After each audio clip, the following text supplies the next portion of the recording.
గుంటూరు జిల్లా పత్తిపాడు దగ్గరలో ఉన్నటువంటి కాటూరి మెడికల్ కాలేజీ బాగా పాపులర్. చాలా సిన్సియర్‌గా డ్యూటీ చేస్తారు. అందులో పనిచేసేటటువంటి డాక్టర్లు. అట్లాగే చుట్టుపక్కల ప్రాంతాల వాళ్ళు అనేక మంది అక్కడ వైద్యం చేయించుకోవడానికెళ్తారు. వాళ్ళందరూ చాలా సిన్సియర్‌గా పనిచేసే సిబ్బంది. సిబ్బంది కూడా నిజాయితీగా ఉంటూ ఉంటారనమాట. అది ఒక పేరుంది వాళ్ళకి. అలాంటి కాలేజీలో మేల్ నర్స్ ఒకతను నెల రోజుల క్రితం చేరిన అతను, ఈ డాక్టర్లు, అందులో పనిచేసే సిబ్బంది, ఆడవాళ్ళు డ్రెస్సులు మార్చుకుంటున్నప్పుడు వీడియో తీస్తుంటే పట్టుకున్నారు. అది అతని దగ్గర నుంచి డిలీట్ చేశారు. పోలీస్ కంప్లెయింట్ పెట్టారు.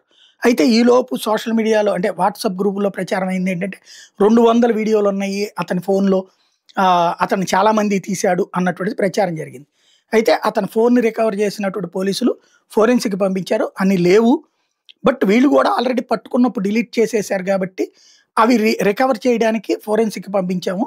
బట్ 200 ఉన్నాయి అన్నట్టు మాత్రం వాస్తవం గాదు. ఆపరేషన్ థియేటర్ డ్రెస్సింగ్ రూమ్‌లో ఇలాంటివి తీశాడన్నటువంటి విషయం అయితే తేలింది. అతన్ని అరెస్ట్ చేశామని ప్రకటించారు.